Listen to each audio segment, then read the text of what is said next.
Hello, all you hardcore boxing fans out there. How are you doing? It's Rusty from Porky's Corner, the biggest gob in sport. We say the things on here that nobody dares say. Today, I'm joined by Jerry from Ireland. How are you doing, Jerry? I'm dead on, Russ. What about yourself? Yeah, I'm all right. Plodding on. What you been up to? Nothing much. Just was at work today and enjoying the nice weather for a change. Seems like we're getting a couple of days good weather over here. So, what's it like over there? Weather's not bad actually. It's been all right today. It's been good. Been good. Uh, I want to talk to you about Joshua and this trilogy with Usyk. I want to get your opinion on it. I've had Michael's opinion on it tonight, and I want your opinion on it. Uh, does he deserve a third fight with Usyk, Jerry? I don't think he does, Russ. No. Uh, the only the only reason why anyone wants that is, well, Eddie Hearn wants that to make some money off the back of the trilogy, but realistically, no one had the first fight or the second fight close to Usyk, in my opinion. So if the fights weren't close, why do you have to? Why does Usyk have to face somebody he's already beaten twice Yeah. comprehensively? Um, we all know the second fight, which was split decision in the second fight. Isn't that right? Yeah. Yeah. Second fight was a split decision, and that was obviously a little bit dodgy because there's no way anyone could have given it to Joshua. So if you add all that up, you there is no reason for Usyk to have to face Anthony Joshua again. If the situation was different, where um, you'd have Joshua was close, or say scored a knockdown, or the cards were very, very close. And it was touch and go, or it could have went either way. 100%, you'd say there was an argument for a rematch, but that didn't happen. So I don't know what boxing fan in their right mind would want to see a rematch between Usyk and AJ. This is like when Larry Holmes vacated the WBC, and guys became champion who he'd either already beaten or somebody he'd beat had beaten them. So what's the point? I don't see the point in this other than last proper one of the few fights remaining for Joshua that's going to be a big deal that would probably bring in a lot of money. Um, that's all I see that as. So, does he deserve another fight with Alexander Usyk? No, 100% no. Okay. Okay. Who have you got in this Dubar Joshua fight, Jerry? I see both guys have a good opportunity to win. Dubois got momentum behind him. His last few fights have been more significant opposition compared to what AJ has had. But at the same time, those fights that AJ has had have been builder uppers, builder uppers to build up his confidence, because we all know he's had this whole mental um, block or mental issue or whatever, kind of getting back to having the killer kind of instinct and pulling the trigger or whatever. So maybe it doesn't matter so much that the opposition he's faced has been shit. Um, but it's if it's enough to have put his mindset in the right place, well, it's enough to do the job. So the way I see it is Dubois is going to come in. He's going to do what he did against Hrgovic. He's going to come in full of confidence and ready to throw leather and duke it out with AJ. But I mean, and I give him a good chance within the first 5 rounds. But if AJ is clever, weathers the storm, uses all his experience, gets out of those 5 rounds, I see it more in the favor of AJ. Who I'm picking is AJ based on experience, and the fact that he seems to be a bit more aware of his limitations now, and he's conscious of gassing out. He's also got that counter puncher kind of technique now that he's sort of taken on board in his sort of this later part of his career. So I've picked him initially, and I'm sticking with my pick, even though I do see more and more evidence to suggest that Dubois is in with a really good chance and could get the victory as well. But I have to pick one. Don't want to have splinters in my arse, as you would say. So I'm going with AJ, and it's nothing to do with who I prefer or whatever. I just think he's got that experience under his belt, and that counts for quite a bit, in my opinion. Yeah, he's got a bit more experience than that, but do you think Darbars got the power, Jerry, to ice him? Yeah, I do think Dubois has the power, but so does think of the Hrgovic fight and the amount of 1-2 combinations Dubois had. He either comes in with a whole new defensive strategy, or he's going to probably kiss the canvas at some point. But does he have the power to put AJ on button moon? I 100% think he does. Yeah. Do you think Daniel Darbars got enough smarts to take AJ to a points win, or do you think it'll just be a shootout, Jerry? This is the one thing where I do think Daniel Dubois, I don't know if he does have the smarts. I've seen a few videos that suggest that he might do Russ, and that he's got a bit of IQ about him in the ring, but I don't know. I don't see this one going to points. And normally, in a heavyweight fight, obviously knockouts are highly likely, but it's not very often I'll totally commit to a knockout for a heavyweight fight, because I always see it. There's a possibility if somebody's got the right game plan, they could take it to points. But in this one, I think someone's going to go. I think it lasts at the very longest to the 10th round. At the very, very longest, I don't see it going to points, Ross. Do you think there might be some controversy on night if it goes to points? That's a good question. Yeah. No, I'm going to say no. I think it'll be okay.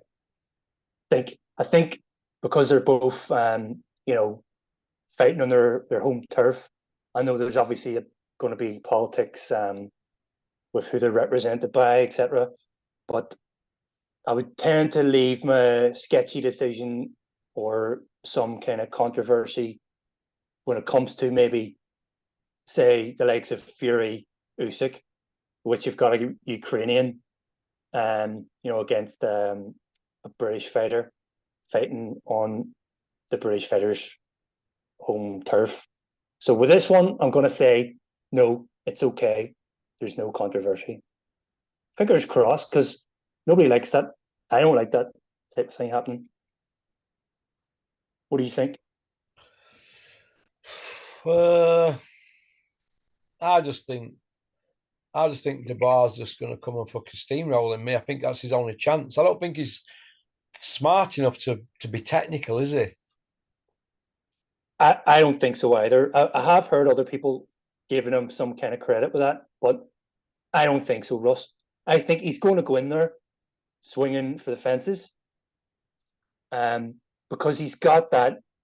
This is what I mean. Like he's younger, and he's got that momentum now. He thinks he's invincible after those two victories against Hergovich and Miller, and rightly so, fair play. But I think AJ is going to be calmer, and maybe that's what it's going to take. But by all means, he could do AJ in the first round. You know, You reckon? it's not. Oh, you think he could flatten him in round one? Yeah, he could do. Yeah, because I don't think AJ. I don't think he's got the shittest chin of all time, but he's susceptible. He is susceptible. I mean, we've all seen him hit the deck and not know what was going on with the Ruiz fight. Um, Vladimir near killed him as well. That's understandably so. But I don't think he's got like a Hergovich, for all the criticism people might have for him. He's got a hell of a chin, like. But AJ is a little bit more vulnerable. So if Dubois come running in and takes AJ by surprise, which is possible, but I think AJ is going to be ready for that. He could do him in round one, yeah, absolutely, yeah. Yeah. Imagine if Dubois does Joshua, that's him finished, do you think, Jerry?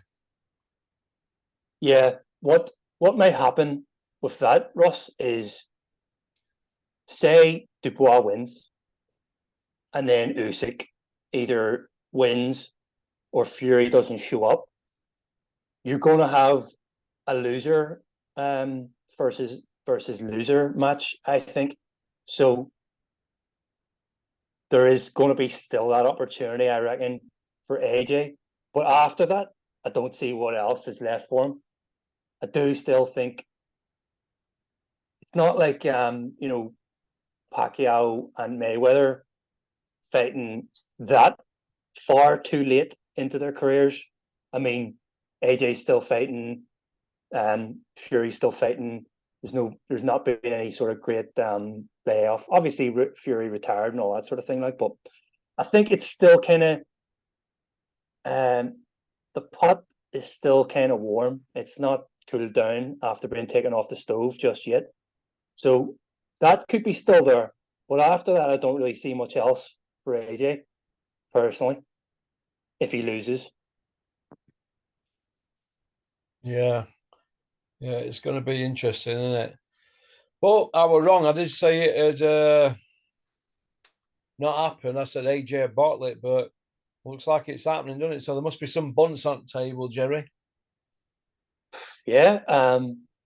But you do say you don't believe it until you see them in the ring. Isn't that right? Yeah, I always say that. See that many people chat a lot of rubbish in boxing that I can't really uh, fathom it out. Do you know what I mean? I don't believe what I'm told now. This is how it makes you. It makes you battle hardened, I guess, doesn't it? Yeah. I mean that's understandable. Particularly with like pullouts, really, with no good explanation and pullouts that happen very close to, the fight night. But yeah, I mean, it seems like it's all systems go for Saturday night. So let's hope it's an entertaining one anyway. Yeah, yeah. Okay. Rest at show. What do you think to Josh Warrington now that they've took the IBF off him? Do you think it's going to matter on night? There's still an IBO there, isn't there? Yeah, I was reading about that earlier, Russ.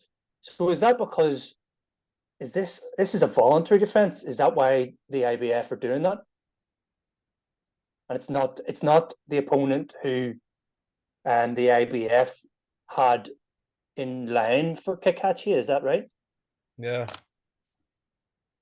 Well, I think it's if Josh Warrington was to win, getting the IBO is a nice little trinket. It's probably one of the few trinkets that holds any sort of value, if any. You know what I mean? But I think the scalp would be there. In regards to getting Kikachi, who's just done Cordina, that would be that's a little bit of a selling point for Warrington. So if he gets him, and doesn't get the IBF, well, it probably puts him in line for another shot at somebody else, like, doesn't it? Well, the IBF, I don't know if you probably know this, that they stripped Jamie McDonnell when he left Dennis to go to Eddie Hills. And Yeah, Eddie's not got no pull with him whatsoever. Groves got his rematch with Froch, didn't he? So he's not popular with IBF. He's rubbed everybody up the wrong way there. And I just think it's just deserves. You can't just carry off like he's carrying off. They can't just say to Josh Warrington, you're in a world title fight when he keeps getting beat. They can't just keep giving people world title shots. What about the guys in the rankings? I agree. I don't really understand either. That's why I don't know all the ins and outs of how he's landed himself in that spot. But I know from Kakachi's point of view, Warrington's a name. So I understand it. And I'm backing the Belfast man, obviously. Not strictly because he's from here, because I don't normally, that's not how I choose who's gonna win, just because he's from Belfast. I do think he's gonna beat him though. I do think Warrington's probably on the slide now, or has been for a while. He's got that style. And for lack of a better description, Kakachi hasn't really, because there's been a bit of stop-start going on with his career. He's probably not actually. He's probably reaching his peak now if he can keep up some fight momentum in terms of he has a consistent consistent number of fights. So he's probably riding off the Cordina win now on the crest of a wave. So it's very, very important for him to take advantage of the situation and make sure he gets the victory any way he can. I was reading an interview with him earlier, and he said he's probably being seen as the underdog again against Warrington, even though he's got the IBF and the IBO. And he's right. That's probably a good mentality to have, and that can maybe take a bit of pressure off him if he keeps thinking like that. Because excuse me, if he's the underdog, then you think like, well, you've nothing to lose type of thing. Even if he does have something to lose, but if he can just sort of talk himself into that. So hoping Kakachi wins. Yeah. Yep. Well, we're going to see, aren't we? It should be a good fight. Well, Kakachi, he's just come from nowhere, hasn't he, Jerry, really? Do you think? Yeah. I went to school with his sister, Russ, and I didn't even know she had a brother. So whenever I kind of heard about him, first of all, I was like, what? That's Margarita's brother? I couldn't believe it because they don't look like each other. And then he sort of disappeared. And I guess I didn't think it was going to see him again. And then he sort of, he came out of the wilderness a bit. And that's where being given that opportunity against Cordina was fantastic for him because he got the payday. I think he moved out of his street and got a new house. So he's done all right just off the back of that. But I mean, I'm sure he's got the pride now that he wants to continue and build on that. Because he's 35, he's probably only got another. He's probably only got 2 years to do something meaningful.